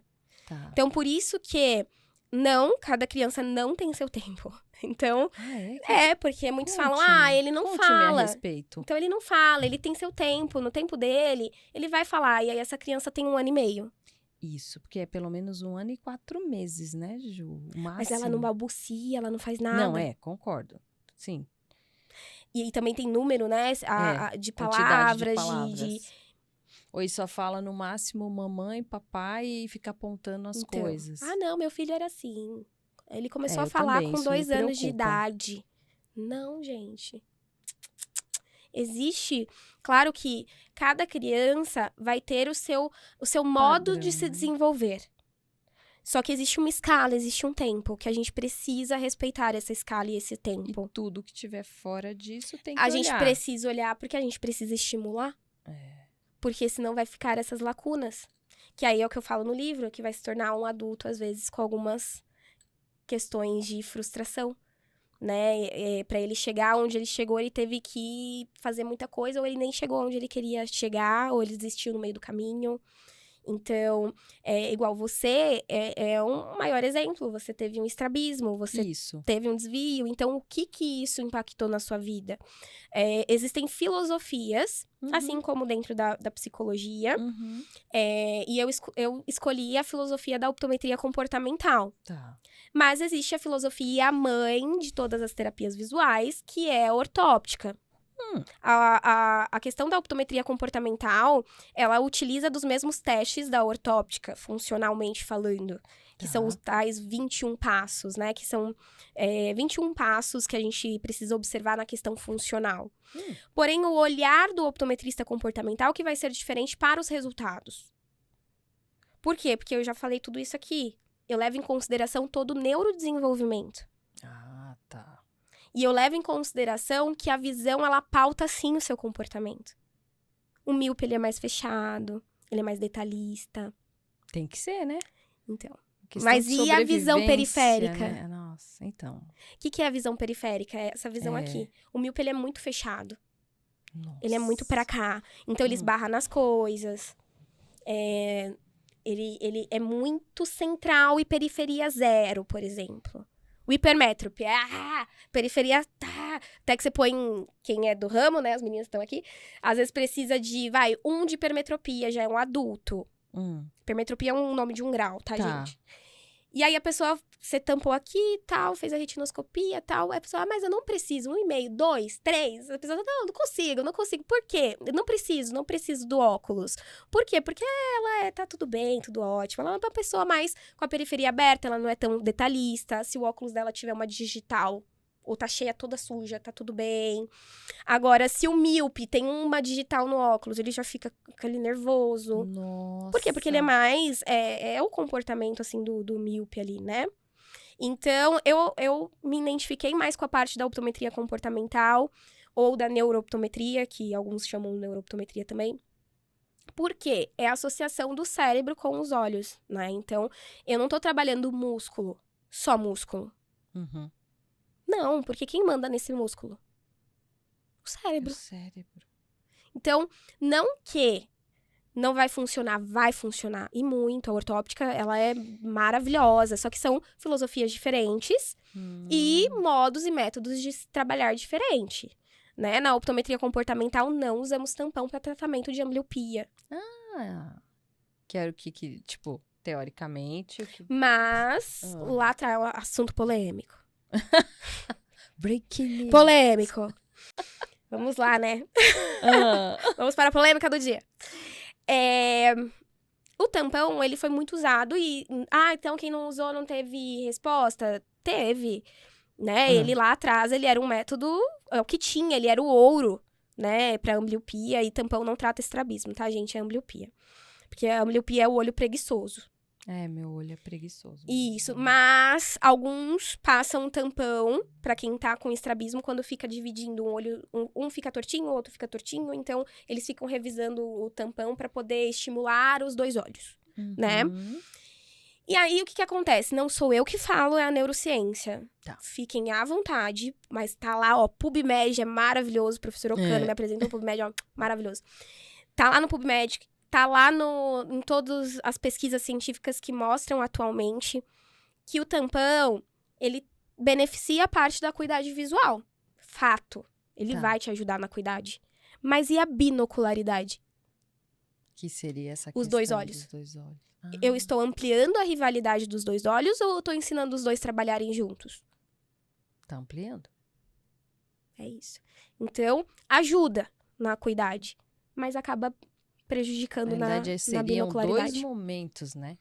Aí, na verdade, a gente tem outras metodologias. A gente tem filtros, a gente tem o translúcido. O que é o translúcido? É como se fosse um tampão translúcido, mas translúcido é que passa a luz, né? A gente tá estimulando os dois juntos. Só que na terapia ali, né? E temos outras, temos a técnica da oclusão binasal, enfim, são outras técnicas para tratamento de estrabismo, ambliopia. E na terapia visual, você vai ensinar esses dois olhos a trabalharem juntos. Não punir. É como se fosse dois irmãos buscando a atenção da mãe, que é o córtex visual. Lá atrás, brigando. Ela chega primeiro. Você vai ficar pra lá. Então, os dois estão brigando. A partir do momento que eu coloco quem enxerga bem pra dormir lá, pra ficar sem atenção à mãe, eu tô prejudicando essa binocularidade. Então, eu tô aumentando essa briga. E agora experimenta você enxergar bem ruim. Pensa, embaça você tampa um olho, você nem precisa, né? Porque você já vivenciou isso. Eu já tenho isso. Tampa um olho e põe algo embaçado aqui nesse seu olho aqui. Nossa, é horrível. É isso que acontece. É horrível. Então, assim, é bom para a parte da acuidade visual, mas a parte da binocularidade e de toda a estrutura que eu pontuei pra vocês que tá no livro, que eu falo um pouquinho, vai prejudicar essa questão, essa construção, né? Então, por exemplo, visão 3D. Você assiste um filme em 3D? Assisto. Você tem essa percepção do 3D? Me dá dor de cabeça. Porque você pode até ter essa visão 3D, só que ela tá bem sensível. Nossa, é horrível pra mim. Ela precisa ser trabalhada. Por quê? Porque eu tenho que pôr o óculos e pôr o 3D. Senão... tem que ser com os dois mesmo, senão isso não fato. vai rolar, minha filha. Mas mesmo com os dois, você sente. É zoado. Então, por quê? Porque os dois ainda brigam um pouquinho. Total, eles devem sair na porrada sempre. É que você tem o controle, isso é bom, porque você tem a consciência dos seus olhos. Aprendi, né? Então, na terapia visual, quando você pega uma criança, você vai trazer a consciência para essa criança que ela manda nos olhos dela. Só que antes de eu trabalhar nos olhos, eu preciso trabalhar onde? Na cabeça, no corpo. Eu não sei onde eu tô. Como que eu vou saber usar isso aqui? Não sei, não. É uma criança que tem medo de se equilibrar, sabe aqueles brinquedinhos de trilho? Sim. Não vai, no pula-pula. A criança tem um certo receio, ela não tem noção de profundidade. É verdade. Ela não tem noção de profundidade. Por quê? Porque eu vou ter noção de profundidade, que é a visão 3D e tudo mais, com os dois olhos juntos. Se eu não tenho os dois olhos juntos, eu não tenho visão 3D. Gente, as escolas tinham que ter uma, né? Tinha que ter essa... Então, por isso que esse livro gente. foi falado na questão de empreendedorismo e de networking, mas se um adulto, ele tem essa frustração e ele não sabe lidar com essa frustração, ele pode ser inseguro, né? Ele pode ser insatisfeito com a profissão que ele escolheu. Total. Né? Por exemplo, tem alguns pais que às vezes, porque não conhece a optometria, vai fazer a avaliação e fala, ai, que coisa doida.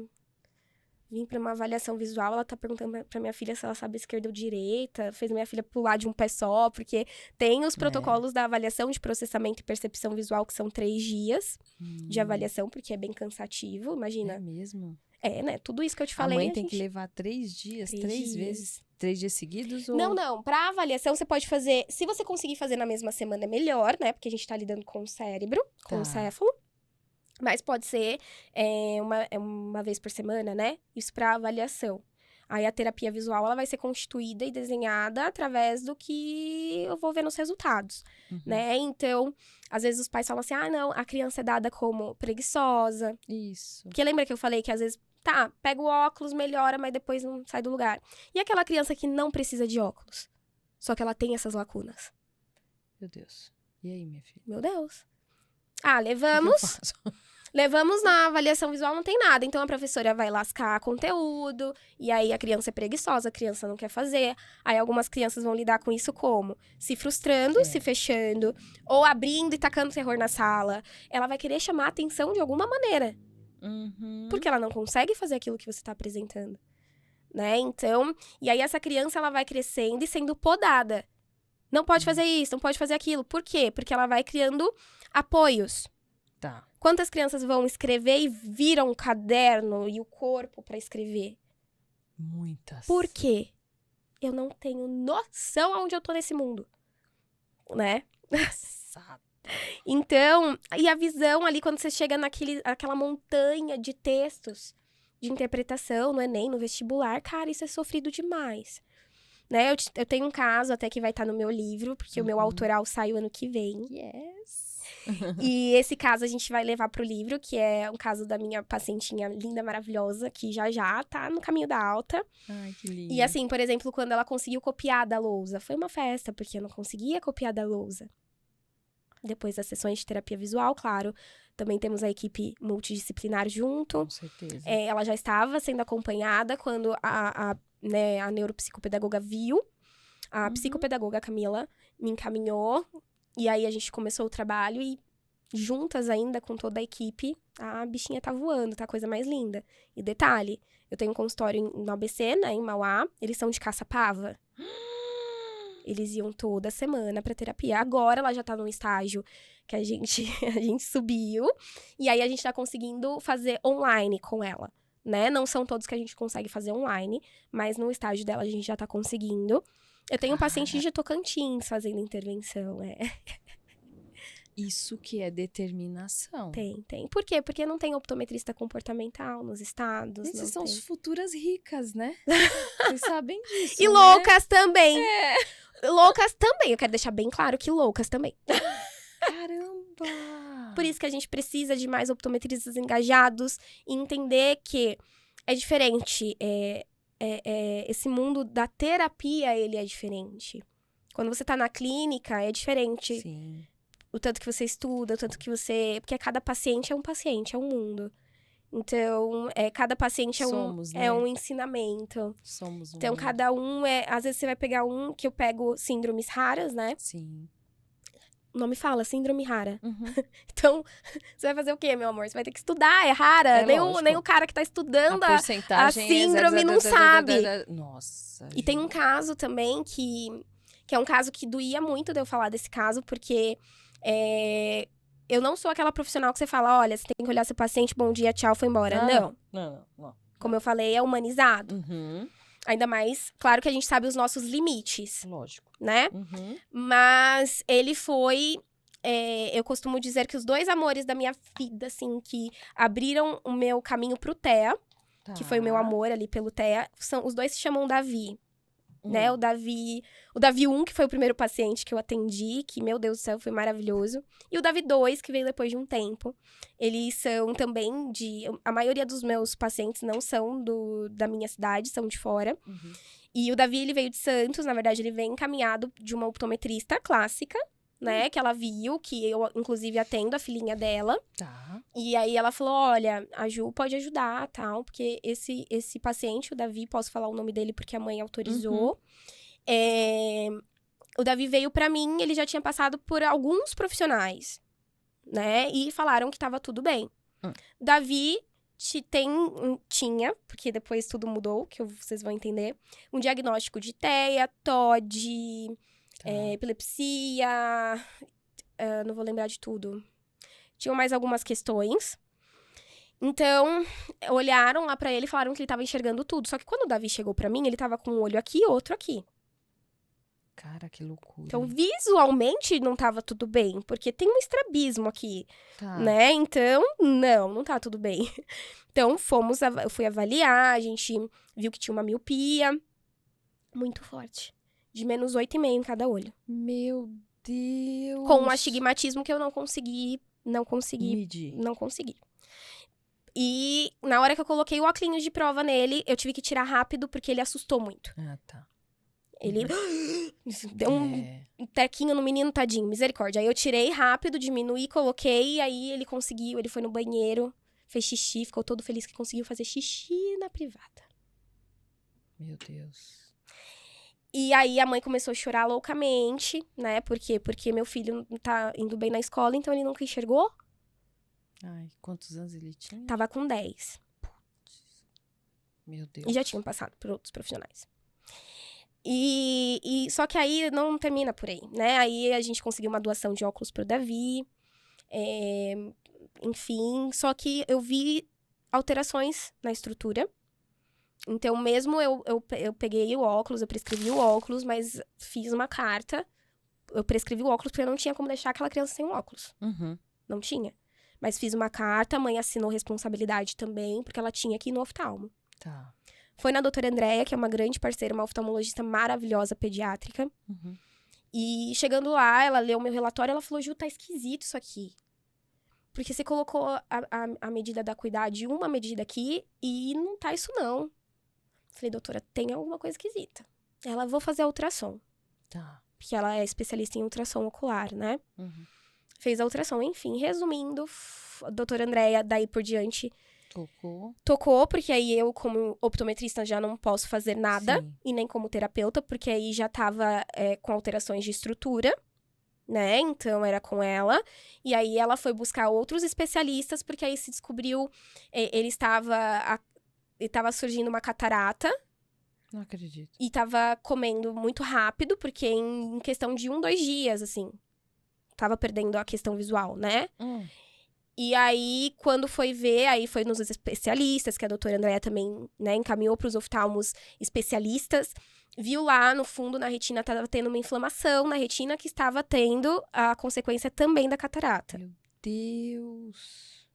Que aí começou um corre-corre daqui, corre-corre de lá, que aí levantou-se a suspeita de uma síndrome que eu não consigo nem falar o nome. Tá. De uma síndrome rara. Tá. Que aí conseguiram uma vaga pra ele em Santos, no Hospital de Santos, que tem um profissional, assim, foi Deus, assim, maravilhoso, que o cara, o profissional mais maravilhoso, que cuida dessa síndrome, que é 0,0... Ele atende lá, ele tá estudando sobre a síndrome e ele tem acesso ao Hospital de Santos. Uau. Internou o Davi, quase perdemos o Davi. Por quê? Porque estava tendo inflamações de órgãos. Meu Deus. Então, olha a importância de uma equipe trabalhando junto. A gente tá falando de uma equipe trabalhando junto. Sim. Davi teve que ficar internado, Davi infelizmente perdeu um olho, né, uma visão. Tá. Eu sei que ele tá com uma baixa visão, bem pouquinha. Mas graças a Deus tá vivo, tá bem. Colocaram a síndrome pra dormir, como ele fala pra mim. Oh, meu Deus. Eu fiquei, né, me afastei um pouco, porque não tinha como, né, mas às vezes eles me dão notícias, porque eu quero saber como estão e tudo mais, falei recentemente. Porque ele tem que sempre estar em observação, porque a síndrome, ela pode acordar a qualquer momento. Sim. Então, o Davi sempre teve essa síndrome. Uhum. E o Thea, o Todd, foram consequências da síndrome. Sim. Caramba, meu. Então, graças a Deus, o Davi tá bem. Até que eu amo girassol por causa dele, porque ele escolheu um presentinho pra mim. E aí, ele chegou lá com girassol. Oh, meu. Aí, a mãe perguntou por que ele tava me dando girassol. Aí, eu morri. Por Tem quê? até a mãe gravou o vídeo quase morrendo. Ah, Porque ele falou que eu brilhava, como que ele falava? Não, quero lembrar as palavrinhas dele, que eu tenho até no vídeo. Que eu era como girassol, porque eu brilhava e girava pro sol. que coisa gostosa, né, gente? E eu sou a doutora Brinquedos. Que ele me chama de doutora Brinquedos. Uhum. E ele tá bem, graças a Deus, né? Toda a questão do tratamento tem que fazer, porque é uma síndrome, tá ali. Mas olha só, como a optometria ela é importante. Não é sobre mim. Ah, nossa, então a Juliane, meu Deus, uma deusa grega. Não, é a optometria. isso é função do optometrista. De ser porta de entrada, né? De ser o agente primário. Nossa, muito legal, hein? Então, você tem que entender que não é simplesmente óculos. Tem uma frase que eu entendi. amo muito, depois de tudo, né? Eu entendi. Uma frase que eu amo muito, que é do Marley-Ponty, eu posso estar falando errado o nome dele, porque é muito Tudo bem. chique, né? Um pesquisador, filósofo. Já vi esse nome. E ele fala que a visão, a maneira que o cérebro toca o mundo... Não, pera, que eu tô muito Para emocionada, Para. Deixa eu lembrar da frase, pelo amor de Deus. A maneira que o cérebro... Não, a visão é a maneira que o cérebro toca o mundo. A visão é a maneira que o cérebro toca o mundo. Explicar a optometria é isso pra mim. A visão é a maneira que o cérebro toca o mundo. Então, o bebê tem que passar por todas as etapas do desenvolvimento global, porque ele está sendo modelado para o desenvolvimento visual. Então, o neonatal tem que ter um cuidado muito. Então, deveria ter um optometrista também avaliando essa parte do desenvolvimento, assim, né? Sim. Nasceu, fazer o teste do olhinho. Isso. E fazer também a avaliação do desenvolvimento visual ali, né? Para esses pais também terem o direcionamento, por exemplo, os pais que passam ali... Ju, beleza, você atua como terapeuta, mas você faz a avaliação? A avaliação? Faço. E esses pais saem dali sabendo como eles vão estimular o bebê a cada mês. Sim, isso é legal. Porque é importante. É. E aí, daqui, dado algum tempo, ele vai voltar e a gente vai acompanhando esse desenvolvimento visual. Então, é importante ter isso como fundamental. Até tem o depoimento no meu Instagram da mãe da Natália, ela é mãe do Mateuzinho. E ela fala isso, ela fala que deveria ser como um pediatra. Que você tem tempos e tempos para poder exatamente. avaliar. Isso. Porque o Mateus, ele também é um outro ali, paciente que veio pra mim com uma miopia muito alta, com acho que 3 aninhos que ele veio pra mim. E aí ele tá com 4. E o desenvolvimento dele agora, a própria Natália contou ali no meu Instagram, né? Gente, então, é nítido ver como o visual, ele pauta o seu comportamento. Ô, Ju, e como tá o SUS nessa questão? Vocês atendem Eu sei SUS? que tem alguns estados que já tem optometrista no SUS. Tá. Mas é algo que a gente precisa ainda adentrar, porque é importante. Porque eu a gente precisa. Porque a gente tá agora... Eu sei que tem alguns estados... Eu acho que tem um ou 2 estados. Tá. Que tem optometrista no SUS. Tá. Só que creio com a regulamentação isso vai ficar mais acessível para a população. Porque assim, a fila dura anos. Exato. E a gente tem misturado ali pessoas que precisam de um óculos com pessoas que precisam de uma cirurgia imediata. Exato. Então, a gente precisa separar essa população, porque às vezes aquele que precisa de um óculos... É um óculos. É o óculos, só que depois de alguns anos na fila de espera, ele pode ser um automíope e desenvolver patologias. É verdade. Né? Então, o optometrista nessa linha de frente, ele já assessoraria, ele já daria essa questão, esse tratamento, né, que é o óculos e o acompanhamento. E a parte patológica vai pro oftalmo, liberando a fila do SUS para cirurgias. É lógico, gente. Olha isso. Que é assim lá fora, né, nos outros países. O optometrista, ele é porta de entrada para a saúde visual. Ele é reconhecido pela OMS. Fora a prevenção, né? É isso. De toda uma população. Ele é o agente ali primário, fundamental para a prevenção visual. Então, quantas crianças, quantos adultos e quantas coisas vão ser vistas ali e já serem encaminhadas imediatamente. Então, como o caso do Davi, né? Então, até a mãe do Davi, ela falava, Ju, você precisa falar isso no Instagram, você precisa falar do Davi, tô falando hoje, porque fiquei um período ainda que eu não conseguia falar o nome, a história dele, porque foi muito, a gente correu muito, né? E hoje em dia, graças a Deus, as coisas estão andando, já sabe, tem os caminhos ali, porque já sabe, já tem o diagnóstico, então já tem um caminho, né? O problema é quando não tem caminho, né? Gente do céu, uau, estamos chegando no final, minha querida, que eu estou monitorando o tempo. Sim. Ô, Fábio, coloca o Carreira Consciente pra mim, Fábio, Bruno, quem tiver aí, me põe a Carreira Consciente. Olha só que coisa mais linda, meu querido método Carreira Consciente. Ju, todos os meus convidados respondem pelo menos duas. Eu sempre faço uma terceira, dependendo da resposta. Ai, Jesus. Mas na sua carreira profissional, Uhum. de tudo isso que você contou, né? Como profissional da saúde, da visão, né? Tem esse propósito da optometria. Você mudaria algo na tua carreira, no teu percurso? Com certeza, por isso que eu, como uma constante inconformada, Boa. a gente fez o método, né, a questão da mentoria do consultório optométrico. Tá. Então, eu buscaria mais essa parte de gestão. Que Porque legal. a gente a gente é ensinado na faculdade a cuidar, Tá. mas não da gente e nem do seu negócio, né? Olha que interessante. Porque o profissional da área da saúde, ele quer cuidar. Só que pergunta se o nosso exame tá em dia, se a gente tá praticando algum esporte. Raros são os que, né, os que vão. Então, eu acho que a gente precisa se olhar e se cuidar, sim, porque senão a gente não vai conseguir cuidar dos nossos pacientes. E isso eu falo de mim, que eu estou nessa caminhada de me cobrar mesmo, de cuidar de mim, de olhar pra mim.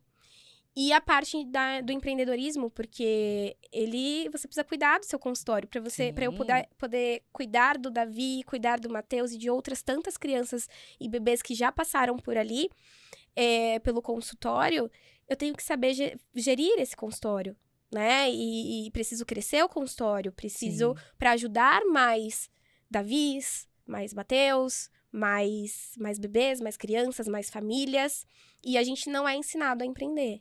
Então, eu mudaria isso. Eu acho que eu teria começado a estudar mais a parte de empreendedorismo, porque é um mundo, assim, muito vasto, muito grande, várias mentorias. Porque, assim, eu fui buscar para eu poder fazer a mentoria do consultório optométrico.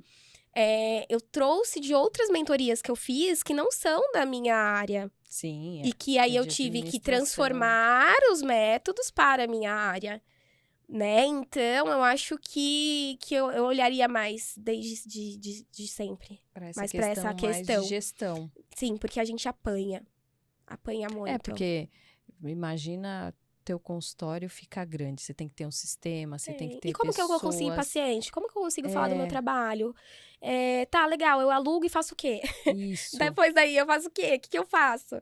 Né? Então, e aí eu vou falar da minha trajetória, que é pautada dentro dela, né? Que eu passo o meu conhecimento, a minha experiência, porque eu não vou passar algo que eu não tenho experiência ou que eu não tenha conhecimento, que a gente vê muitas pessoas fazendo, normal, né?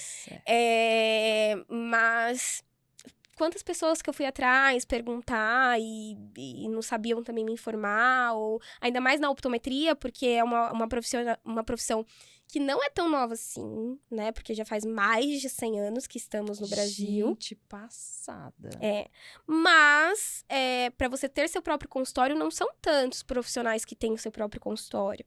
Então, eu agradeço muito aqueles que me ajudaram. E aqueles também que não me ajudaram. Porque eles também me ajudaram. Esses vão pro final da fila. Mas eles também ajudam, né? Eles também ajudam. E a falta de conhecimento nessa parte também, né? E eu falo isso não só na optometria. Fora também. Pra tudo. Fora também. Muito legal. E pra você, o que é uma carreira consciente? Pra mim, o que é uma carreira consciente? Você ter responsabilidade naquilo que você tá fazendo, no que você tá aplicando, no que você tá servindo, porque eu descobri que é o servir que me move. Você não tá aqui pra ser servido nesse mundo. Eu entendi que eu preciso servir. Muito mais, às vezes, do que ser servida. Sim.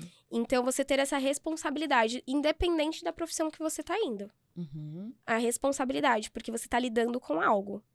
Alguém confiou em você. É sobre pessoas. Por mais que você seja aquela pessoa que trabalhe no TI. Sim. Mas você tá trabalhando pra alguém ter um resultado em alguém. Então, você ter a responsabilidade disso. E entender que você tá aqui pra servir e não pra ser servido. Acho que é isso.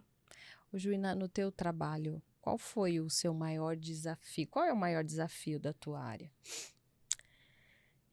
Ter o reconhecimento de fato da nossa profissão e da importância que ela é na população, na vida da população. Que não é só questão de mercado de trabalho, e sim em questão de saúde das pessoas. Então, que eu acho que essa é a parte que mais dói no optometrista. Às vezes você receber uma denúncia, sendo que você tá trabalhando honestamente, que você tá tudo certinho, né? Então, receber uma denúncia de falsa médica, por exemplo. Mas eu não sou médica. Quem diz que eu sou médica? Sou uma optometrista. né? Então, eu acho que A pessoa não sabe nem o que tá falando, não né? sabe. O optometrista, ele tem sim fundamento, ele vai atrás do currículo do optometrista, veja como que o optometrista está atualmente. E não compare o optometrista de hoje com o optometrista lá de 32, 34. Eu acho que passou-se um pouquinho de tempo. Algumzinho, né? Passou um pouquinho.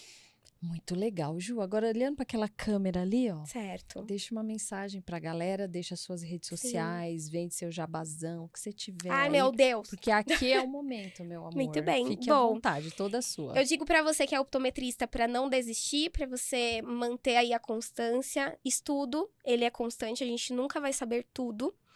E pra você que ainda não sabe, né, porque o podcast ele está aqui pra isso, no que vai seguir, na carreira que vai seguir, essa é a optometria. Espero que eu tenha deixado uma sementinha em algum coração e que você possa florescer essa semente. E deixo também aí pra vocês, depois posso até deixar o link, porque tem um pouquinho do que vai ser meu livro aqui, né? Mesmo falando dessa parte do empreendedorismo, o que tem a ver a visão com esse... Porque aqui o que a gente falou é pouquinho, né? Então aqui eu falo um pouco mais, e no livro que tá vindo também vai vir mais coisas. E o meu Instagram é OPTO, de ópito, Juliane. Então, OPTO Juliane. Então, lá eu sempre coloco vídeos de conscientização, tento trazer mais essa parte do que é a optometria um pouco mais dinâmica, né? Sendo mais dinâmica. Você tem YouTube? Não. Ainda não, porque a empreendedora, ela já tá vendo isso aí. Porque essa é a parte do empreendedorismo, né? Porque o YouTube, ele também é um canal muito importante. Muito legal, e de aprendizado, ele é um canal essencial, assim. E a gente sabendo usar essas ferramentas, é magnífico, é magnífico. Imagina, você tem um podcast só de optometria. Não tem. Já foi feito um convite, mas ainda não, Calma. Ainda não, a gente tá crescendo no consultório, né? Então, vocês também que, às vezes, se interessam de levar o neném ou a criança. Você atende, quer deixar o teu endereço? Tem ali no link também no Instagram, tem tudo. Você vai clicar no link, já tem lá. Ah, ótimo. Já tem endereço, telefone, aí as meninas já vão atender, já vão agendar. O consultório tá crescendo, temos mais uma terapeuta ali conosco, que é a Cristilane. Estou muito feliz. E ela também foi minha mentorada. Também foi minha mentorada. Então, e a gente tá crescendo, daqui a pouco espero que a gente tenha mais terapeutas. É isso aí. E um lugar ali que consiga ajudar mais crianças, né? Que legal, Ju. Obrigada. Eu que agradeço. Adorei conhecer. Eu falo que o podcast a gente mais aprende, né? É uma troca, né? É uma troca, assim. Ouvir você falar de gestão, pra mim, eu fico tão feliz, porque eu sou formada em administração. E a gente que é formada em administração é tão óbvio.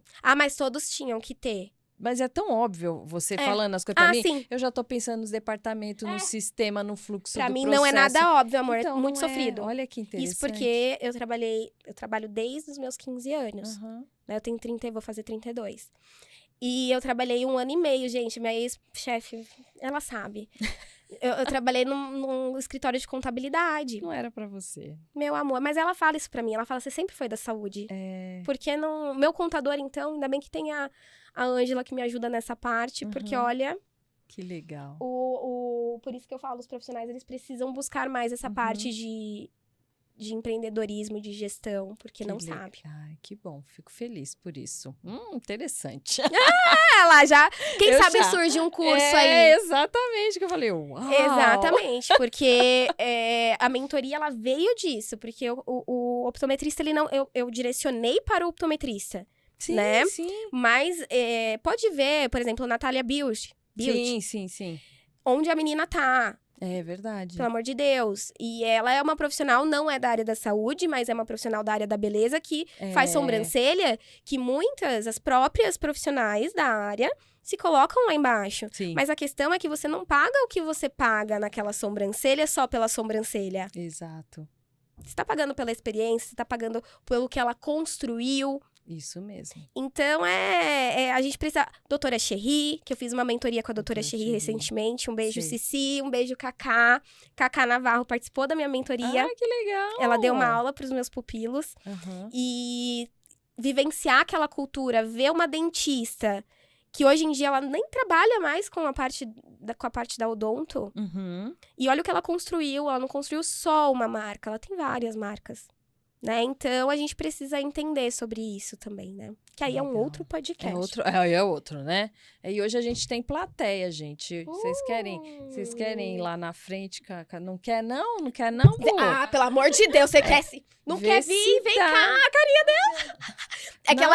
ela ainda não foi minha Só que tem pupila. que ficar de um jeito... Deixa ela cair na minha mão. Fica mais pra cá, porque senão... Aqui? Vem daqui. aqui. Só pra gente Minha finalizar. pupilinha. Só pra gente finalizar, essa daqui também. Vem aqui. ver. Aqui, Acho que... aqui. Põe no meio aí, Fábio, que acho que... Aqui. Aê! Essas pernas Foi aí minha- aparecendo. Foi minha pupila, É. Essas pernas, deixa eu tampar a perna. Tampa as pernas. Mas aquela ali já logo aparece também. É que quando for pra mentoria, você vai ver se não aparece.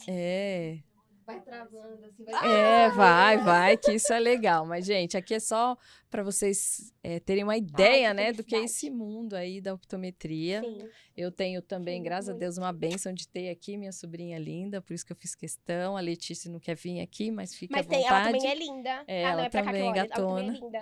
É. Mas, gente, espero que vocês tenham gostado do episódio. Foi super legal, agregador, aprendi pra caramba. E até o próximo. Obrigada, um beijo pra todo mundo. Fiquem com Deus. Tchau, tchau.